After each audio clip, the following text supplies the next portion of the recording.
ক্ষমতার মোহ নয়, বরং মানুষের মুক্তির এক নিরন্তর আকুতি, যা তাকে রাজপথ থেকে রাজপথে ছুটিয়ে নিয়েছে। প্রতিবাদের ভাষা আর আপোষহীন অবস্থানই ছিল তার পরিচয়। তিনি শরীফ উসমান হাদী। ২৪-এর ছাত্র আন্দোলন থেকে শুরু করে রাজপথের প্রতিটি লড়াইয়ে সামনে থেকেই নেতৃত্ব দিয়েছেন তিনি।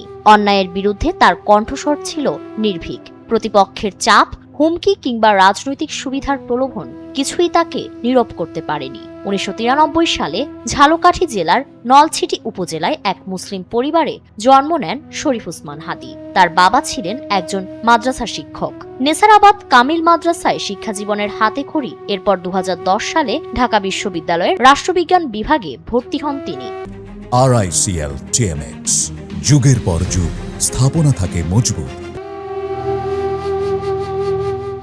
বিশ্ববিদ্যালয় জীবন শেষে হাদী বেছে নেন শিক্ষকতাকে। একসময় ইংরেজি শেখানোর কোচিং সেন্টার সাইফোর্সে শিক্ষকতা করেন। পরে যুক্ত হন ইউনিভার্সিটি অব স্কলার্স নামের একটি বেসরকারি বিশ্ববিদ্যালয়ে। শিক্ষক হিসেবেও তিনি ছিলেন সমান জনপ্রিয়। পাশাপাশি সাংস্কৃতিক অঙ্গনেও সক্রিয় ছিলেন। লিখেছেন একাধিক বই, কাজ করেছেন গান, কবিতা ও পথনাট্য নিয়ে। ২০২৪ সালের জুলাই গণ অভ্যুত্থানের আগে কোনো রাজনৈতিক দলের সঙ্গে সরাসরি সম্পৃক্ত ছিলেন না হাদী। তবে বৈষম্য বিরোধী আন্দোলনে সক্রিয় ভূমিকার মধ্য দিয়েই তিনি দেশজুড়ে পরিচিত মুখ হয়ে ওঠেন। রাজধানীর রামপুরা এলাকায় আন্দোলনের অন্যতম সমন্বয়ক হিসেবে তিনি ছিলেন সম্মুখ সারিতে। জুলাই গণ অভ্যুত্থানের পর বিপ্লবের চেতনা ধরে রাখতে এবং আধিপত্যবাদ ও ফ্যাসিবাদের বিরুদ্ধে সংগঠিত প্রতিরোধ গড়ে তুলতে ২০২৪ সালের ১৩ আগস্ট তার হাত ধরেই গড়ে ওঠে সাংস্কৃতিক ও রাজনৈতিক প্ল্যাটফর্ম ইনকিলাব মঞ্চ। এই প্ল্যাটফর্মের মূল লক্ষ্য সব ধরনের আধিপত্যবাদের বিরুদ্ধে অবস্থান, স্বাধীনতা ও সার্বভৌমত্ব রক্ষা এবং ইনসাফ ভিত্তিক রাষ্ট্র বিনির্মাণ।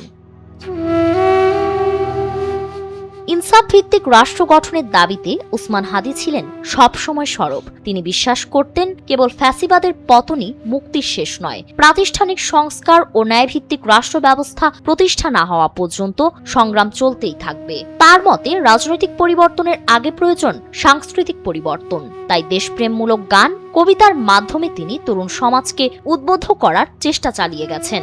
আমি হাম্বি, আমি ছায়ানট, আমি হিন্দল, আমি চলচঞ্চল টমকি চমকি, কত যেতে যেতে চকিতে চমকি, আমি সিন্দল, আমি চপলা চপল হিন্দল।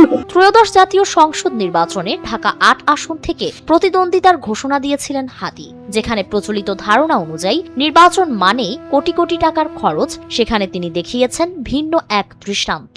নিজে কোনো অর্থ ব্যয় না করেও সাধারণ মানুষের ভালোবাসা ও আস্থায় নির্বাচনী প্রচারণা চালান তিনি। ডিসেম্বরের প্রথম ১০ দিনেই সাধারণ মানুষ তাকে হাদিয়া হিসেবে পাঠিয়েছিল ৬,২৪,৮৮০ টাকা।